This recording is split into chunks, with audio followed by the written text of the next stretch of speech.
1 year ago today. Well, actually, today's episode's a little bit different. Today we have the wonderful Brett James sharing his story of how he was diagnosed with and survived testicular cancer. Brett is a husband, a father, a sales leader, and a cancer survivor. And so, let's dive in to his story. All right, Brett, welcome to the Bad Blood podcast. It's great to have you on to share your story with us today. Yeah, you too, John. Thanks for inviting me. Yeah, really excited to get into the conversation, and hopefully my story can help people in maybe similar situations. Amazing. Well, I guess let's start right from the beginning. What were some of the things that I guess and how did you end up speaking to doctors? What talk to us through that part of the experience? Yeah, so the it was a whirlwind from the get-go, really, John. So I felt a pain in my groin for 2 or 3 weeks, I think it was. And I've played sport all my life. I've pulled my groin. I've had, I've pulled different muscles, and I'm experiencing that type of pain, and it wasn't that type of pain that I was feeling. And because it went on for a number of weeks, I think it might have even been more, maybe more 4 to 5 weeks. It finally got to a point in time where there was this particular morning where I woke up with a bit of a sharp throbbing pain. And I guess it was a bit more intense than what had gone on before. And it was the same pain I'd felt. And something just triggered in my head to think, this isn't a pain I should be getting. And it's definitely different from like a groin pull type pain, let's say, than I'd had before. So that very morning, I remember, I remember it clear as day as you do, John. Turning to my wife in bed that morning and saying, "I've got this pain. I've had it for a while now, and it's not going away." And she's told me, why don't you check below, check your balls, basically. It might be maybe connected to that. And I hadn't been regularly checking my balls. Let's just call them that. Over time, over the years, never did. And that morning, I went into the shower and I checked, and I could feel a small lump on one of my testicles. Um, and from that moment on, I just had the feeling, John, to be honest, that it wasn't good. So that day, luckily, I got into the GP as for an appointment that day at the end of the day. Was dreading it all the way up to that point. Of course, I genuinely have a bit of anxiety anyway, and I'm a bit of a pessimist when it comes to thinking like, oh, it's good. I'm always thinking it could be the worst. It could be the worst scenario. So I was already thinking this might be cancer. Because you hear stories of testicular cancer, finding lumps on testicles. So that was my thought, my sort of line of thinking going into the GP. When I got to the GP, it was amazing. He tried to reassure me, got me on the bed, felt it, sort of calmed my nerves, but I got the sense he thought it could be different because he basically said, I can feel something, can't say for sure what it is. We need to get you in for an ultrasound. And at that time, it was April 2023. And at that time, there was quite a lot of strikes in the NHS. So he said, listen, I'm going to refer you for an ultrasound, but it could be 2 to 3 weeks because of the strikes. And I was like, I walked out of there and I felt I'm not waiting that long. I can't wait that long. So I booked him for a private ultrasound. And I was lucky because I got in 2 days later on the Thursday. Um, and from there, I went for a private ultrasound to a Methley, I think it was Methley Park they call it in Leeds. And when I laid down for the ultrasound, it was a dreaded moment again, John, because the silence kills you in terms of you know, the more silence there is, you feel like there's something wrong. So he was obviously the ultrasound was happening, and he was sort of having a look on the screen for quite a long time. And the longer it goes on, the dread just gets bigger and bigger. So it became apparent then that he said at the end of that, look, I think it is a tumor. Um, Heart sank. My parents actually came with me to the scan, waited outside, and he said, look, I think it's a tumor. I think it's testicular cancer. You're lucky if it is, because it's probably the best cancer you can get. You don't feel lucky at the time, obviously. But he said, I think they'll just cut it out. They'll cut the testicle out. They'll test it, and then you'll go from there in terms of how if it's spread. Hopefully, it hasn't. But even if it has, it's a great survival rate. I mean, this is going at a million miles an hour, and I'm thinking, my mind's blown. I was like, I don't even didn't know how to think at the time. Um, so to the point, John, where actually I asked the doctor or the consultant after the scan because he told me that information. It couldn't quite sink in for me. So I asked him, look, would you mind just speaking to my dad as well? Because I'm struggling to take this all in. And I just want to make sure that, we understand where I am in this situation, if that makes sense. Do you want me to carry on, John, with this story, by the way, or do you want me to pause at any time? I'm just conscious I'm going on for Yeah. quite a while. Let me know when you want me to stop. I've already got so many questions, but like, yeah, I guess I'll dive into those and then we can kind of carry on. I guess the first one is that pain that you felt for all of those days. Well, I've got two questions about this. One Yeah, is, sure. was that day the first time you told your wife, or had you been mentioning it prior to that? I think I mentioned it a couple of times in the run up, and that's what prompted her to say you gotta check or you gotta go to the doctors. And I think she first of all said, why don't you check below? Because I think from memory, obviously it was quite a bit of time ago, but I must have said I think I did say I felt pain in my balls as well, or one of my balls in the lead up to that. But that particular day, it was definitely pain in my groin. And she said, look, I think she said something like, well, you'd felt pain in your ball over the last couple of weeks, check, check that area. So I did. Luckily, I did. Very luckily, I did actually. Yeah, absolutely. Actually, John, actually, John, just to add to that, I've always said I was lucky to feel pain as well, because with testicular cancer, a lot of people don't. Oh, really? Yeah. Really? Um, yeah. Yeah, I didn't know that. I don't know a lot about it, to be honest. Obviously, I see a lot of the campaigns, to check yourself and all of that kind of stuff. But yeah, that is very lucky that you felt something that prompted it as well. And I think it's so easy to feel a pain or a discomfort somewhere and just Yeah. write it off as like, oh, I'm getting older, or Exactly. whatever's going on. And I think I did for a few weeks, John. I just thought, it's going to pass. It might be. I think I was doing a bit of fitness at the time. I was running and things like that. So I thought, it could be a bit of a groin pull.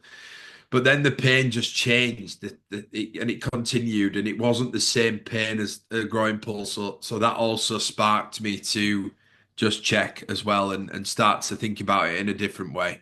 Yeah. Um, and obviously from there it massively escalated very, very fast as these things do. Absolutely. So then, when I really like resonate with that moment of the doctor's telling you things and you just can't process it. That is such a familiar experience. But what was your first thought? What were the first things that you were jumping to in that moment? Where did your mind go? Yeah, I mean, just important to note this was obviously the private ultrasound. Hmm. The darkest moments came after that, which I'll continue within my story. So I guess the first thing to mention in that private scan in that room, the consultant was so cold in terms of how he delivered the news. I think it's a tumor. It's good, it's testicular cancer. I think it's testicular cancer. Um, they're just going to have to cut it out, and you'll move on with your life, and they'll test it, and you'll see how if it's spread. And it was like bang, bang, bang, bang, bang, and it was delivered in such a cold way. I just didn't know how to process it. I really struggled. I was really thankful in a way as well that my parents were there, especially my dad, who's pretty calm and collected, who could then just speak to the consultant as well. And I'll never forget it, but we just had well, we had our son the year before, and he was 9 months old. Oh, And I'll never forget walking out of the hospital to this day, looking up at the sky. I'll never forget it, and just thinking, I did think, oh, why has this happened to me? And I think you shouldn't think like that.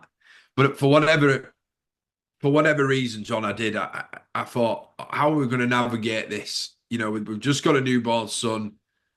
John, as well as I do it in sales, that's a hectic job in itself. So that's something I need to juggle. Life in general, how am I going to do it? Why has this happened to me? Later, my view on that would completely change, which I'd love to go into later on. Um, so that was the initial stage and phase of testicular cancer diagnosis. yeah. Then it moved. Once I'd found out the diagnosis, it then moved incredibly fast.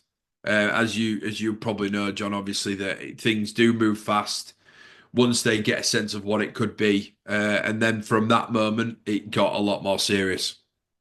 So what happened next then? What happened from that day on? So I was referred back to the GP, and I was frantically chasing the GP from that moment of the private scan to get me back through, basically process me back through the NHS as quickly as he could.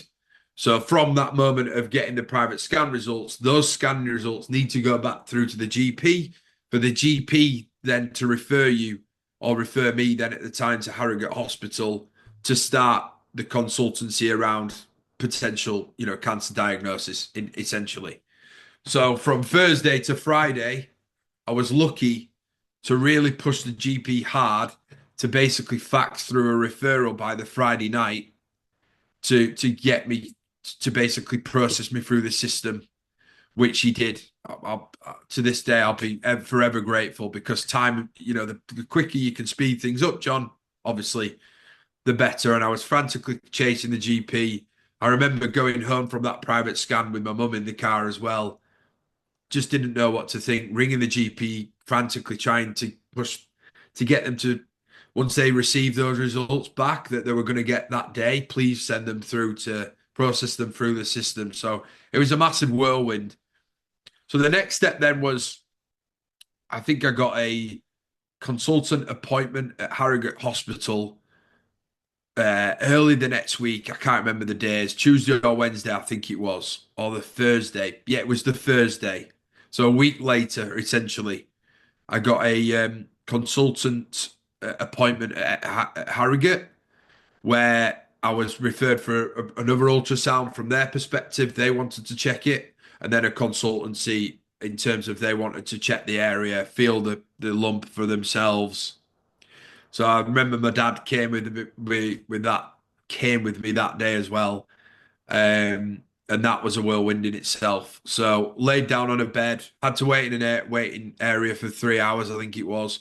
Finally got the appointment to manage to get in front of the consultant. Laid me down on a bed, checked my ball, felt the lump. And meanwhile, before that, I'd just had an ultrasound, but the ultrasound results were taking a while to come through. So the consultant after that, she said, listen, the ultrasound is taking a while to come through. They probably won't be back today, but I just want you to come and join me in this seat for a second. So my dad's in the room as well. Sat me down, said, Brett, going to be completely honest with you. We think it's cancer. We don't know for sure. And this was the second time I'd heard that word now, to put it into context in terms of, but it felt real then. It felt real that after that private scan and the consultant feeling it, felt real now. She said, you are a lucky man, were her words. This will live for me forever. She said, You are a lucky man, Brett. I said, lucky, I don't feel lucky at this moment in time. Like, you just told me I've probably got cancer. She said, no, believe me. Because if it is testicular cancer like we think it is, it's the best one you could have got. And if this is the only cancer you're dealt with in your life, believe me, you'd be lucky. And I believe her, John. Absolutely. She was amazing with me. And she was that amazing. She said, what I'm going to try and do is get you into surgery tomorrow morning and I'm going to try and get it out. Yeah.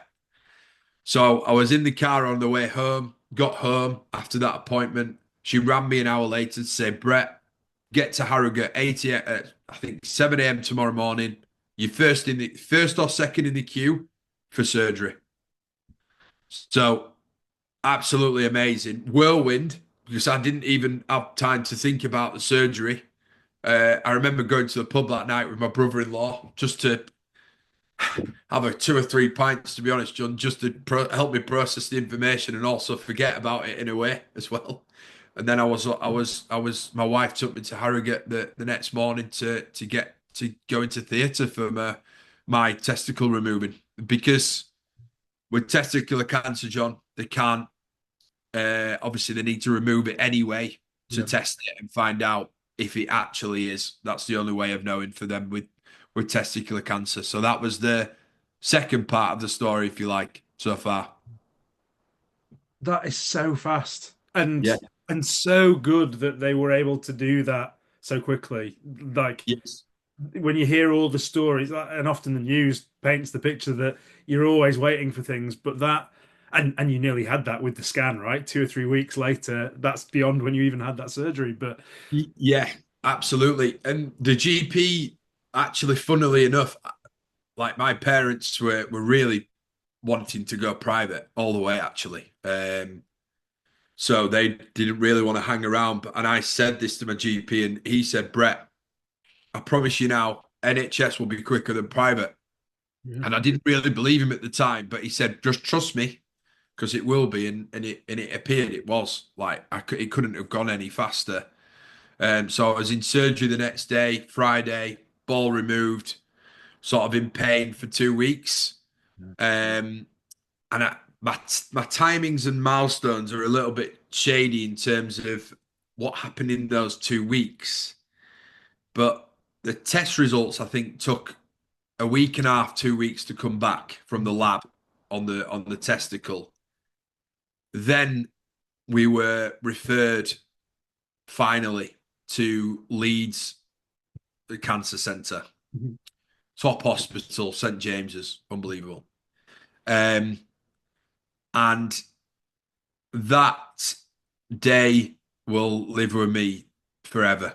By far, just welling up a bit here. By far, when it comes back to me, it does hit me. But by far, the worst day of my life, and to the point where, John, I will refuse to say I've ever had a bad day in my life again. When you have a bad day at work, you say I've had a crap day, bad day. Never say it now, because nothing will ever come close to the day that me and my wife had that day. Very, very tough. So we went to the hospital that day, and it's like what you see on the adverts, Macmillan adverts, etc. Exactly how it appears is on those types of adverts and things that you see is what we saw that day. Like I'll never forget it. We walked into the ward, and this was a consultation to confirm diagnosis, how much it spread, if it was testicular cancer, so the full works.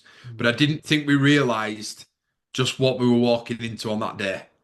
To be honest, my wife was with me every step of the way. Unbelievable. She was amazing. And we walked into the ward, sat in the waiting room, waiting to be called. And all around the wall in the waiting room, there's like you know posters of angels taking you away, and different things to do with religion and you know palliative care and things like that. And I'm looking at these posters, and my wife is, and we're thinking, oh my, wow, this is really real now. Um, And then we were called into the room. You know, I don't know how it was for you, John, but called into a room, white walls, two or three posters up, a desk with a computer on, and a I think it was a consultant sat in front of us. Me and my wife sat by side by side, and she actually went through the appointment in a weird way. So first of all, there was another room as part of the room, and she wanted to examine me again. So we went and did that first. She examined me. She checked my like just felt all my body for maybe potential other lumps. Checked my limb glands, and I think lymph glands or lymph nodes. Can't remember both. I can't remember what it was, to be honest. Um, and that was the first part of the appointment. Then we sat back down, and she delivered the news officially. Brett, you've been diagnosed with testicular cancer, and delivered it again, direct, cold. And I guess that's their job. I totally understand. They've got to do it. How many times a day? And then um,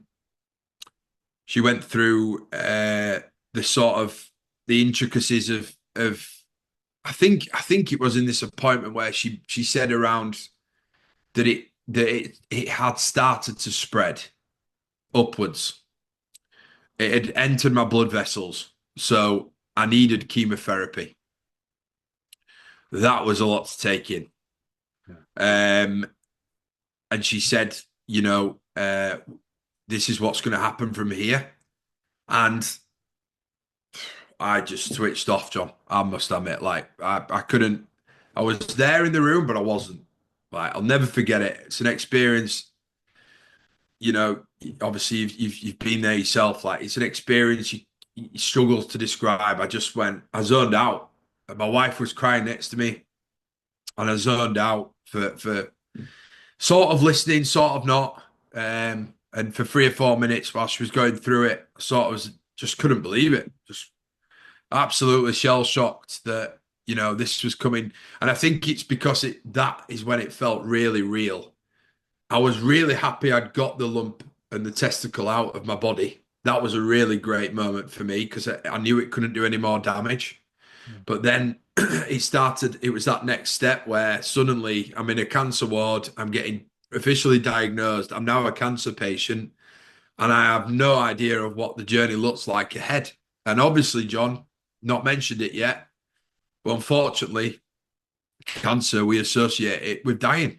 And although the survival rate for testicular cancer is 97 or 98%, there's still a chance, that I could, still is. So that was I think that was what was going through my mind, like, oh my word, what's going to happen from here? And then something incredible happened on the same day. So I don't know if you've got any questions on any of that, John, before I move on to the next part. Feel free just to pause. Yeah, not questions, just get it. Like it's such a it's like an out of body experience, isn't it? You're aware that the room is still around you, but you can't concentrate on it. You can't focus on it. You can't process any of it. And yeah, it sounds like the operation was so quick that it must have felt like not this is done, but almost like, oh, is a bit of hope, right? Is that it? And then Yeah. this news just brings it all back Yeah. before it's even started again. Yeah. I think something I haven't mentioned as well, John, is I just think back as well to, trying to handle conversations with people about it as well in that time. Obviously you've got a lot of concerned family, friends, you're getting a load of messages, after the surgery and people coming to see you, and you're constantly reminded of it. You're constantly reminded of it. And it's no fault of anybody else's, but it's the whole experience that you've got to navigate, not just like the key milestones of maybe finding out at the start, the surgery, the actual official diagnosis. It's the journey in between that you've got to navigate as well. I was still navigating work. I was trying to carry on day to day there. I didn't stop working throughout. I carried on. It helped me take my mind off it. But it's like, I'm a manager as well, leader of teams. So, I had to try and, I really wanted to carry on my day to day as normal to not affect anybody else's performance or day to days. So I wanted to, make sure that continued. But again, no one really knows how hard that was to navigate. Incredibly hard. Um, so there's that as well. But back to that day, John. Then we were ushered to a room opposite with a Macmillan nurse, and then it did get even more real. Like suddenly, the consultant's pushing you out. The Macmillan nurse is going to give you some leaflets. She's going to tell you how this is going to go. We're going to put you in for the chemotherapy. I mean, I didn't even, you hear of chemotherapy, but I didn't know what that actually meant, what was going on, and the Macmillan nurse came through that, like, give us all that information. And actually, that was in that room is when I broke down. I managed to keep it together up to that point, but I broke down. And I actually remember when I broke down, it was actually the question. I asked her a question, can I still work through this? And I don't know why it just triggered me to break down while I was asking that question, because I think it was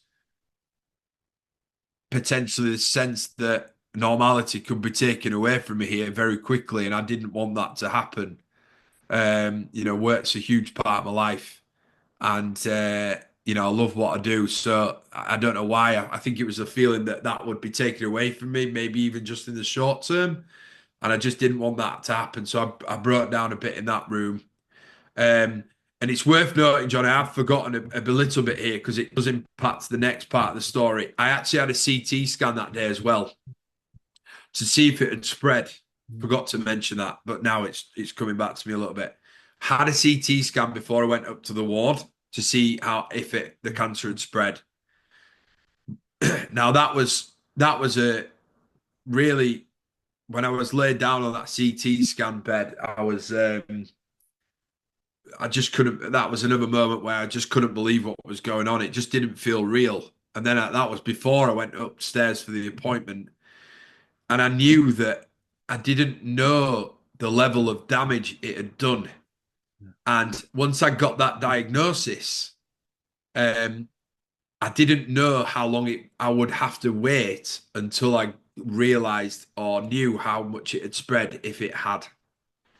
And you will know, John, the waiting in between the steps is the worst part. Absolute worst part. And for me, like I'm quite anxious and worry about things a lot and think of the worst. So in between every step, I'm thinking like that. And I knew that day that once I've been diagnosed, and I think it contributed to me breaking down as well, that I just had a CT scan. And oh my word, like how much has this spread? Like, what's the damage? How much chemotherapy am I going to need? So myself and my wife left that room with the Macmillan nurse, and then I had to go and get my bloods done before we went home. And and I remember all my family was eagerly awaiting news, like, what's the diagnosis? Do we know any more? And I went to the toilet before I went to wait for my bloods, and I think I'd said to the Macmillan nurse, I'm really scared about the CT results. Like, I really can't wait like another week or so to get those. Like, what is there anything you could do to speed them up? And it felt like a miracle at the time. But when I came out of the toilet, she came running after me down the hallway to say, Brett, I've got good news. I've managed to just get your CT scan results back. There's no spread. And sorry. That's fine. And sorry, Tom, really. Just one moment. Thinking back, 'cause it was a good. Sorry, it was a good. It was, a good thing that happened. But my wife was next to me, and she said, there's no spread. Managed to get the results back, and I remember. Sorry, me and my wife just clung on to it, and God. So this is first time I've actually gone through it in so much detail, actually. Um, Try and pull myself together. And we just hugged her and couldn't believe it because we managed to get the CT scan back on that day. And, you know, I don't think that's a regular thing that happens. I think she saw how upset we were. And she knew that we told her that we just had a, God, I can't pull myself together. You have to edit all this crying out, John. Um, but she knew we'd give her a bit of background that we just had our son Ralphie, 9 months ago, so we were navigating that. So I don't know if when we got out of that room, I think she made a call or something because we were so worried, and she managed to get them results. And to this day, I'll be ever thankful. So we knew going into the blood results, we sat down for those blood results then, and um, we knew it hadn't spread, but I knew she did say that if it hadn't spread, we do know it's entered the blood vessels, so you do need one cycle of chemotherapy, and I could take that. I was fine with it, and even if it had spread, I was, you know, I was ready to take anything on, like you are, John. You got to get on with it, whatever life throws at you, and yeah, so we got through the bloods and we went home and I knew that it hadn't spread, which was just a massive weight on my mind and that was it. I was eager to get on with chemotherapy and from that point I think I was in chemotherapy the week later. And actually I asked them to bring that forward. I begged them because uh I was actually going on a stag do to Magaluf. 4 weeks that I said I need to make after all this. I really want to get on that, and I needed to do 3 weeks worth of the cycle chemotherapy, which is one cycle, to go on to that. So from there, it moved fast again into chemotherapy, which is another thing you can never be prepared for, John. As you know, it's very very tough. I mean, thank you for sharing that. That moment is powerful. Yes, it is. Will live Yeah. live in my memory for life, for sure. And I think like I often found that I didn't expect good news ever. I got into the habit of it's always going to be bad. Whatever they tell me, Yeah, it's going to be bad because for a long time it feels like everything you hear is just worse and worse. And yeah. um, and so then when you get those moments, it takes a second for it to sink in, doesn't it? It takes a moment, and Does.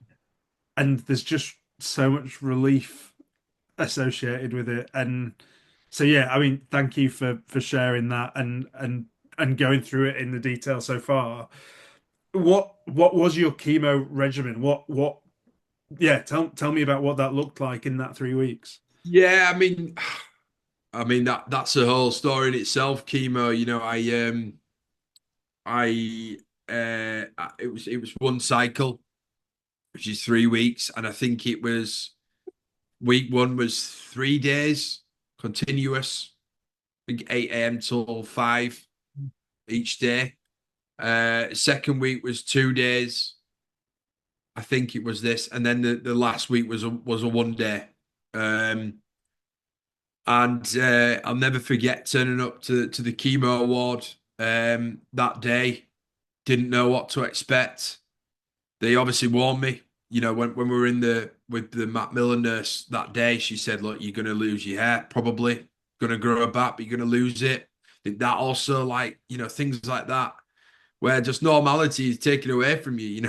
Always had hair. Something as simple as that was a trigger to upset me a little bit. That was actually one of the things I just really didn't want to happen. Turned out I actually maybe looked better bald. uh so a lot of people told me. um so yeah, the chemo award and going through that, John, is I that was something else to take in every day. And again, nothing could prepare you for it. What I saw on that ward, and there's a lot of people.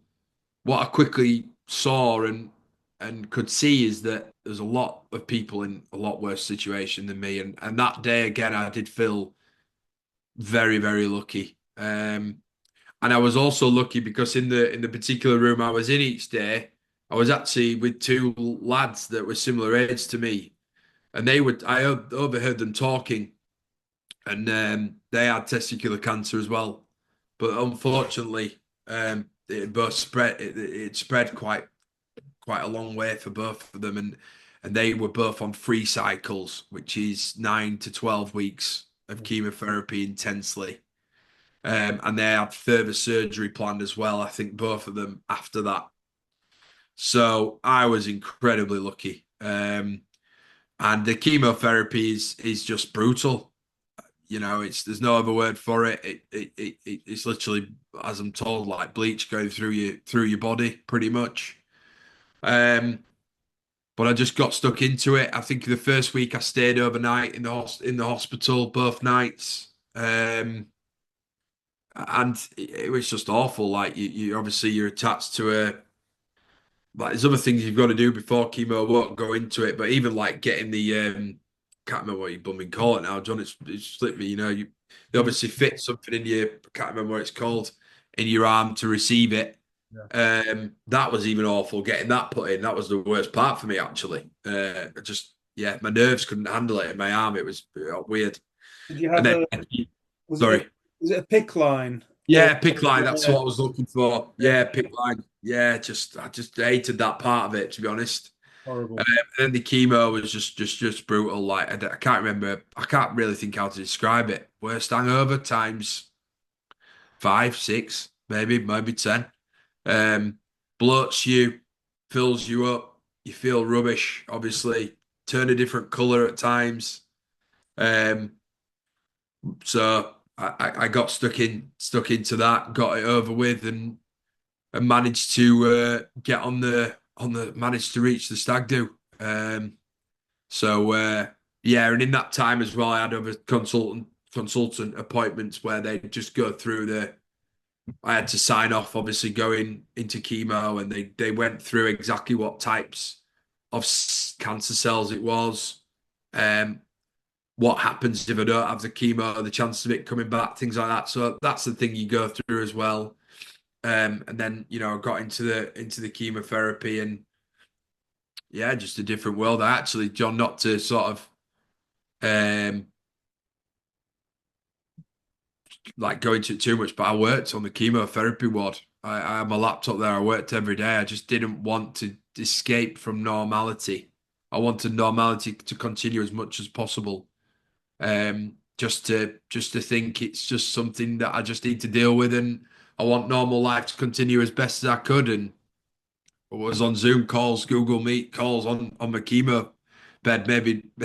Maybe not nice for some people to see, but I just wanted to carry on as normal as I could, to be honest, and not just be sitting there doing nothing with that fitted in my arm. So yeah, it was definitely an experience. Will live long in the memory of Pete. What I saw up there, and just made me incredibly grateful to be diagnosed with what I was diagnosed with and the extent of it. I was very lucky to compared to a lot of people.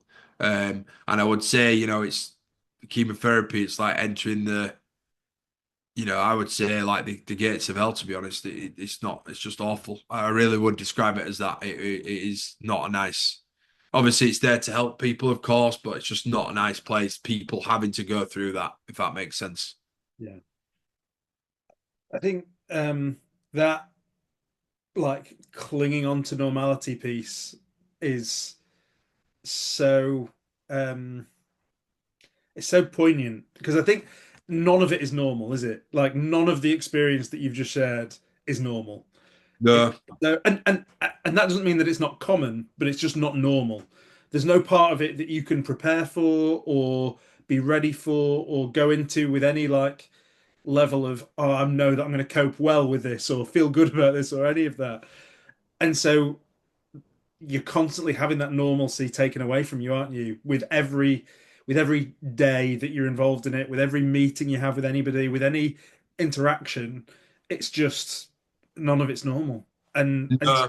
yeah, that really resonates as yeah as a commonality and just feeling like that's being taken from you all the Yeah, Yeah, it is absolutely that sense of normality. I didn't feel normal throughout it, and often I thought throughout it, if I'm honest, John, like, you try and carry on normal life with people around you, your family, friends, you know, but myself and my wife, we're in a bubble, really. We just didn't feel the same at that point, and you know, you try to carry on as normal as best as you can, but there is that niggle in the back of your mind. Well, life's not normal, and I had that in the back of my mind, and we had that to deal with, and you try and put a front on for people, and it's hard, but somehow we navigated it, and I think our son obviously just kept us going. We kept our minds off it actually quite a lot, which was good as best as he as best as we could. Sorry, keep our minds off it. He really helped us to do that, so we were lucky to have him at that stage. But yeah, normality is just not even now. John, it's not normal, is it? It really isn't. And when you live with that experience and you live through it, will life ever be the same again? I don't think I don't think it is. It certainly hasn't been for me. Yeah. Well, and as you've alluded to, and this kind of leads into my next question around your comments around those two other lads that you were watching, and just Yeah. feeling that I wouldn't trade. I wouldn't trade places. That feeling No. of feeling lucky, and that was very similar to my experience. I felt like everyone I met, I was like, "You've got it worse than me," and even like listening to your story, I'm like, I wouldn't trade. I Yeah. wouldn't swap. So No. what are some of the other things that you've noticed that have changed about you? Whether it's your view on the world, view on life. What are some of the things that you've felt different about?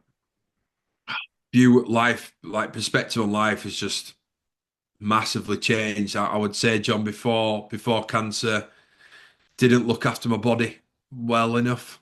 Um, just loved the drink, loved alcohol.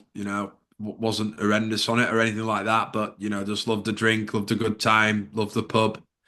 Didn't eat great, didn't probably keep as fit as I would have should have. Um, so in terms of that and looking after my body, it's definitely changed my perspective. Really changed from a like health perspective, and quite a bit what I eat, I would say, and calm down loads on the drink. The amount of times I've stopped drinking for a period of time, going through it again now, as is like crazy. So really changed my perspective on life from that perspective. And weirdly as well, it just changed my perspective with work. When I've just spoken about this on a couple of other recent podcasts. When I was a sales leader before cancer, was very. I wouldn't say I was the most empathetic leader at times. Was very direct, too strong for my own good at times in terms of how I delivered messages and communicated, and just the standards I expected. And I've totally I would say, and hopefully people who work with me would agree that I've totally flipped that, and I lead with empathy now, and you know and I bring my experience into that in terms of what I went through. Like, you never know what people are going through, and I didn't really clearly see that. I didn't really bring that into consideration when leading before. Now I absolutely do. You don't know what's going on in people's personal lives. You don't know what's going on in people's home lives, what they're going through.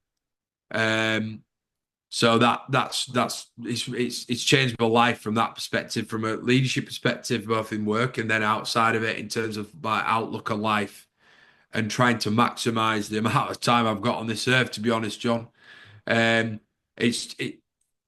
I would actually say it could have been, actually, with the things I've changed in my life, the best thing that actually ever happened to me. And I'm actually a big believer in what's meant to be is meant to be. And I just feel like that was meant to be for me. And actually, it was my calling to change my ways and approach life in a different way. And I stand by that to this day, definitely. That Yeah, that is really powerful. I, I often think that, I definitely would not want to go through it again, No, but I definitely wouldn't change it. no, I wouldn't remove it from my life because yeah, it does change. It makes you become who you're going to be, right? For yeah. the rest of your life. Yeah, it does. It does. I think it does. I think even to the extent as well, it's made me a better dad for my son, Yeah. definitely. Um, just if I hadn't been diagnosed with cancer, would I've carried on in the same way and tried to live the lifestyle I once had? Probably. Whether how far that would have got, how far I would have got with that, I don't know. But certainly cancer helped me stop that in its tracks, and it's definitely made me a much better dad, I would say, which is really important for me. I've got high standards for myself for being a dad as well as in things that like work, etc. So yeah, it's been super powerful for me. Changed my total outlook on life, and you know it will forever. It's you're never gonna forget it, are you? You're never gonna forget what you went through. Definitely not. Definitely not. What would, if someone was listening and they are either right at the beginning of a journey like yours, they've either just had a diagnosis or maybe a family member or a friend that's just had a diagnosis. What do you wish you knew? That day you went into the GPs, what do you wish you knew about what you were going to experience that you know now? Yeah, yeah, good question. Um, it's I'll sort of say that because when you hear the word cancer, everybody obviously says this, John. But when you hear that the word cancer, you think, "Oh, I did." You think, "Oh wow," is death at some point is gonna, is that gonna happen at some point in the near future? Obviously, it will in the future, but is it a lot closer than I think once you hear that word? So I think there's a stigma around that word. And it's not easy to try and advise people to try and, think of it in a different way. I would try to urge people to think about it in a different way. I know that, you're going to be in the best hands. They're going to move fast. We're extremely lucky to have that care at our fingertips in the UK.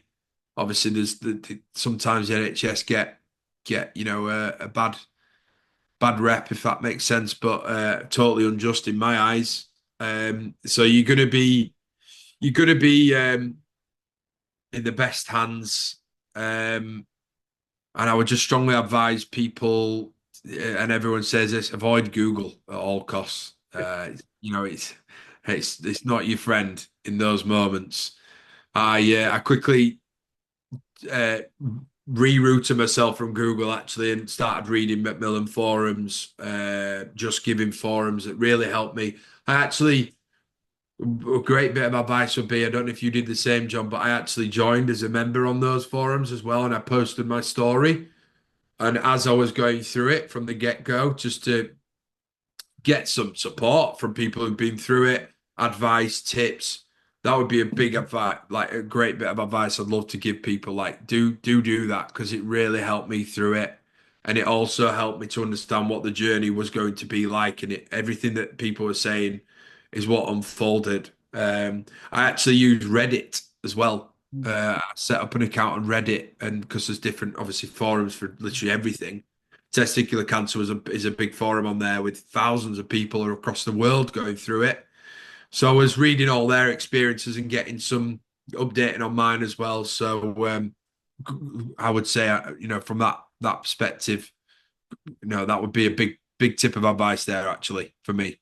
That's amazing.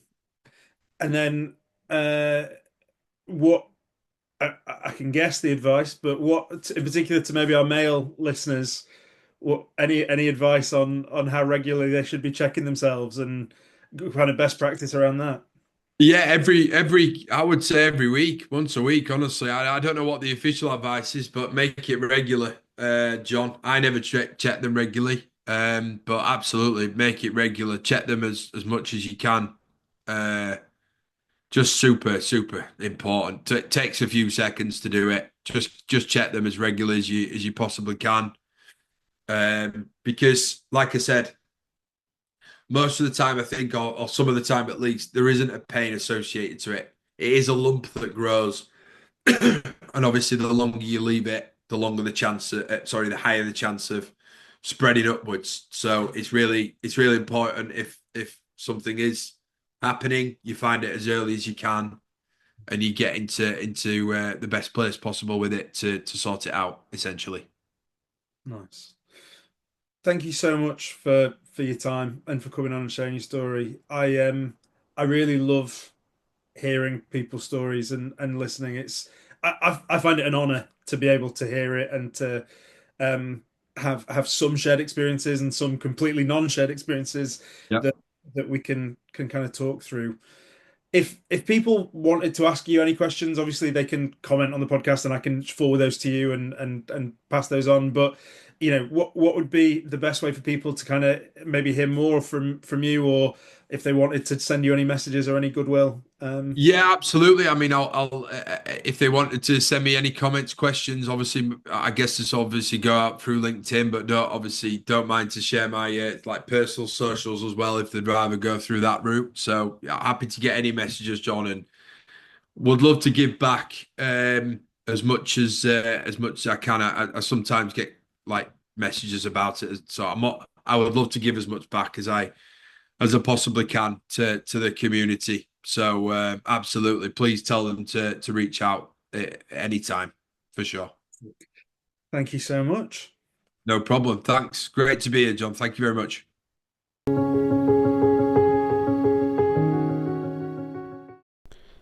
And there we have it. Thank you for listening to Brett share his story. Thank you for kind of being a part of this podcast and being a part of this community. If there's anything that stood out to you about Brett's story, feel free to reach out to him. I'll put ways to get in touch with him in the show notes. And as always, give us a follow on social media at Bad Blood Pod on Instagram and TikTok, or if you want to email us, it's badblood1@gmail.com. What a day.